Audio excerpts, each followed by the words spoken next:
Pai do Senhor, meus irmãos, sejam bem-vindos ao nosso devocional. Hoje é dia 26 de junho, quarta-feira. Estamos lendo aqui 1 Coríntios capítulo 15, versos 33 e 34. Não vos enganeis, as más companhias corrompem os bons costumes. Como justificado que sois, recobrai o bom senso e não pequeis mais, porque alguns ainda não têm conhecimento de Deus. Declaro isso para a vossa vergonha. Hoje eu quero falar sobre o cuidado que nós devemos ter com os novos crentes, porque a gente às vezes fica na ideia de que o novo crente sabe, de alguma forma, e não sabe detalhes ou é, aspectos diferentes da mesma doutrina. É, enfim, é da nossa obrigação, os que estamos já há mais tempo na caminhada, crente veio, ou velho crente, como queira chamar, a gente precisa ter esse olhar de cuidados mesmo. A, o cuidado de explicar as doutrinas, de explicar como se dá determinadas coisas, porque a gente não pode partir do pressuposto que o novo crente já saiba de tudo. Por quê? O que que é um novo crente, se não é uma pessoa em transição? Mas o novo crente, já é salvo. Pois é, mas ainda traz consigo, ele está fazendo uma mudança de bagagem. Algumas mudanças são instantâneas. Alguns tinham vícios, são libertos no dia em que creu. Outros levam um pouco mais de tempo. Mas, ah, na própria Escritura, um dia desse eu falei aqui, né, de como os efésios queimaram os livros de feitiçaria em praça pública. Aquilo foi instantâneo. Também ninguém mandou. Foi um ato deles. De maneira que nada deve ser precipitado no que diz respeito aos crentes, para nós recordarmos e frisarmos bem o que eu estou dizendo, até exorcismo, ou libertação, ou expulsar demônios de uma pessoa, tem que se tomar cuidado, porque se fizer isso, o discipulado tem que estar colado com essa pessoa não pode ser esquecida nem negligenciada. Porque o próprio Jesus disse: se aquele demônio que saiu olhar que a casa está varrida, né? Mas não tem ninguém morando lá dentro, ele volta e traz mais, acho que é 7, né? Com ele. E aí o estado da pessoa fica pior do que o estado anterior. Por quê? Porque houve um exorcismo, houve uma libertação, mas não houve discipulado. Então percebe que a gente tem que duvidar e tem que ter esse cuidado. Será que esse novo convertido entende este assunto? As experiências que ele tem tido até agora são suficientes para que ele fique firme?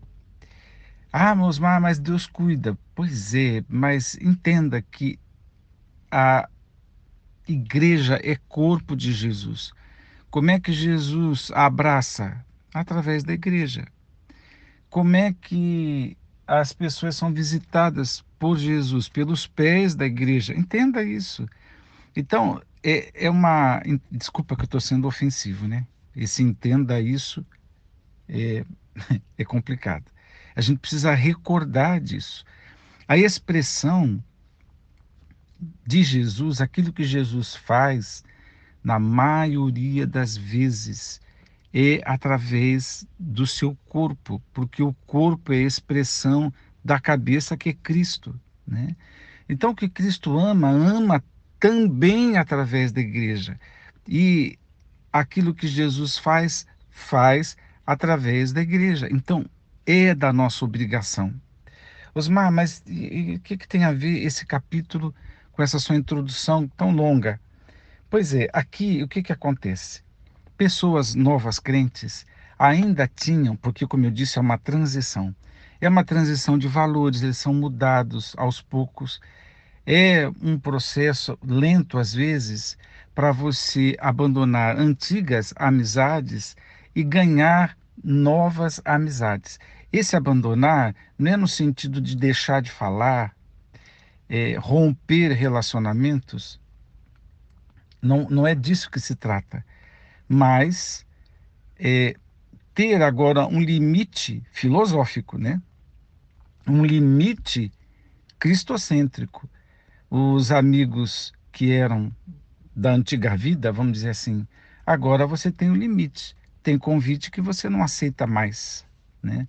Logo, logo eles desistem, porque você passa a ser o chato, né? E tem coisas que eles falam que você só ouve, porque você não pode dizer nem sim, nem amém, nem concordo, nem nada.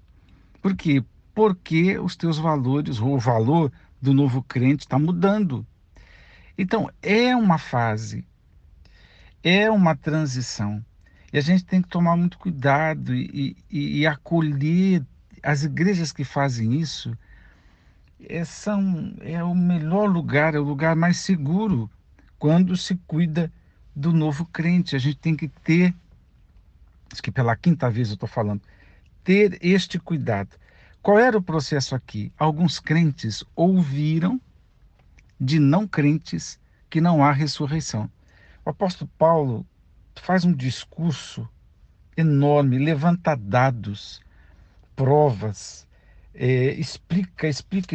À altura do verso 12 do capítulo 15, ele diz: ora, se tem sido proclamado Cristo, que Cristo ressuscitou dentre os mortos, como é possível que alguns dentre vós afirmais que não existe ressurreição dos mortos?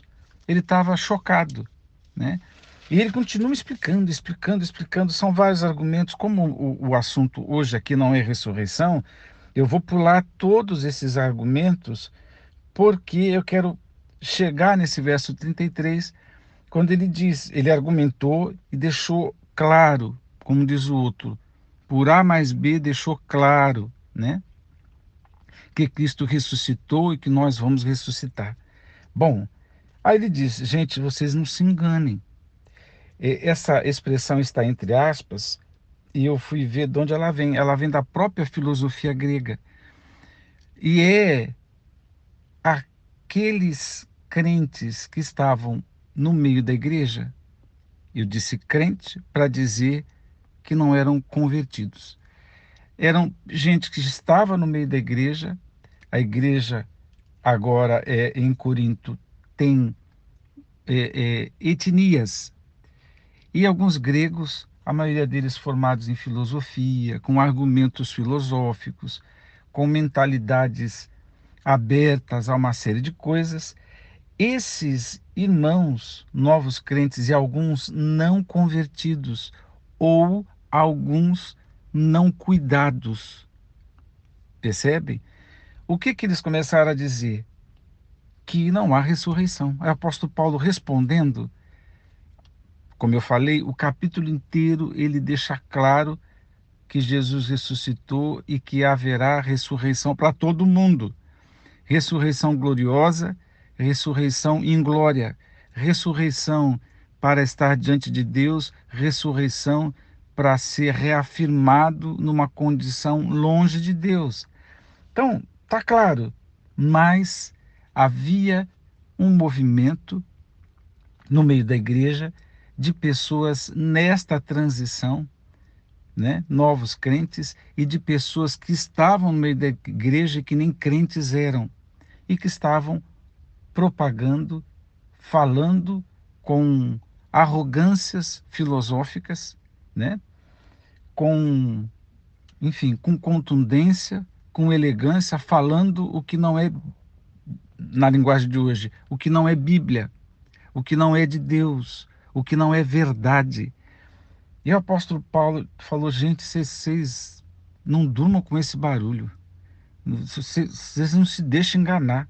Aí ele cita a própria filosofia grega, as más companhias, porque isso era uma fala deles.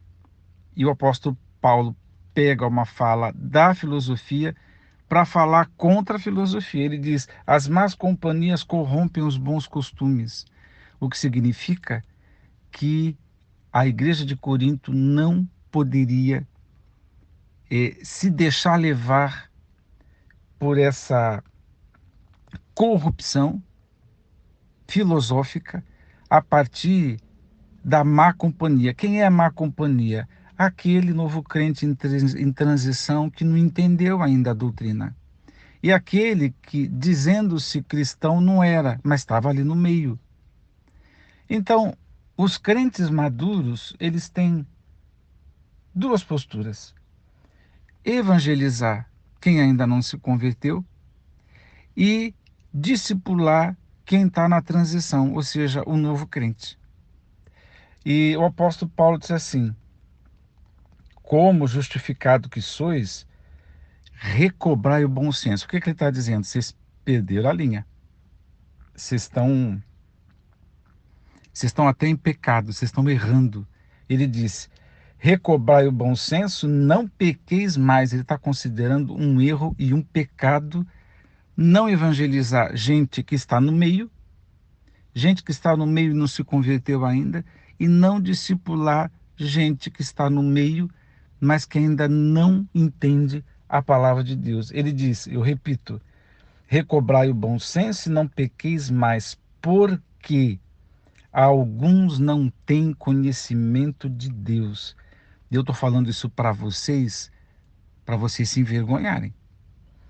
Eu declaro isso para a vossa vergonha, né? Não é vergonha e desprezo eterno, não é por aí. Ele está dizendo para a vergonha, para vocês pararem para pensar que vocês estão falhando, que vocês estão errando em não evangelizar direito e de não discipular direito. Isso é uma vergonha. O apóstolo Paulo está dizendo que é falta de bom senso, que é um pecado e que é uma vergonha não discipular os novos crentes. Olha, meus irmãos, quando eu li isso aqui foi um chute na canela, porque quantos, dá para contar nos dedos, que perdem tempo para sentar com o novo crente e discipular, e conversar e explicar. Esses dias, obviamente sem citar nome de ninguém, mas discutir, não eram assim novos crentes no sentido pouquíssimo tempo, mas ainda tinha uma dúvida. E aí a gente lança a mão de algumas verdades, né? E a gente tem que tentar explicar.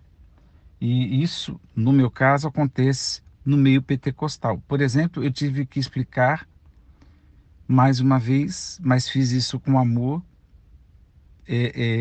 a diferença entre profecia e profetada. É uma vergonha que tenha no nosso meio pessoas com dúvida, né?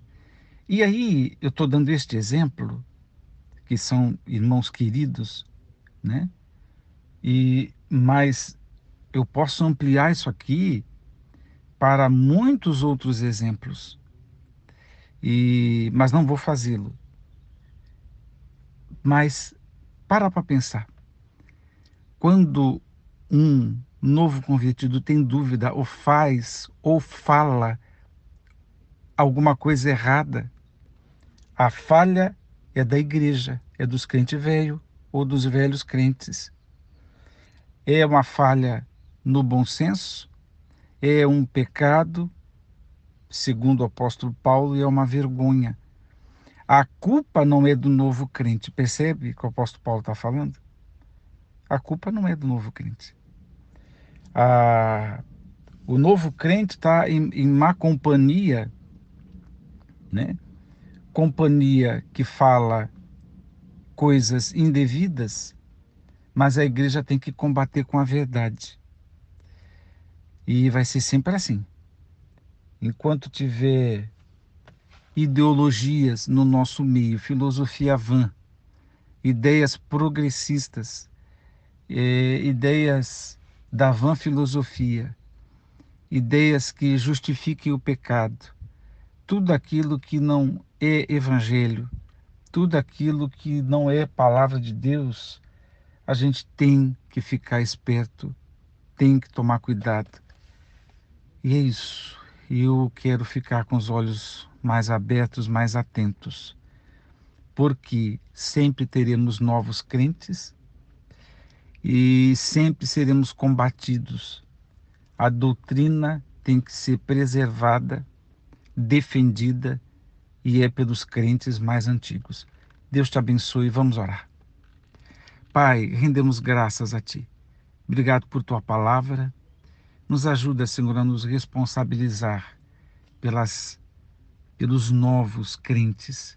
Nos ajuda, Senhor, a ter esse olhar de cuidado, que caia por terra, Senhor, no coração da igreja, o pressuposto de que eles sabem, porque não sabem, porque precisam aprender. Tem coisas que não sabem ainda e nós temos essa responsabilidade.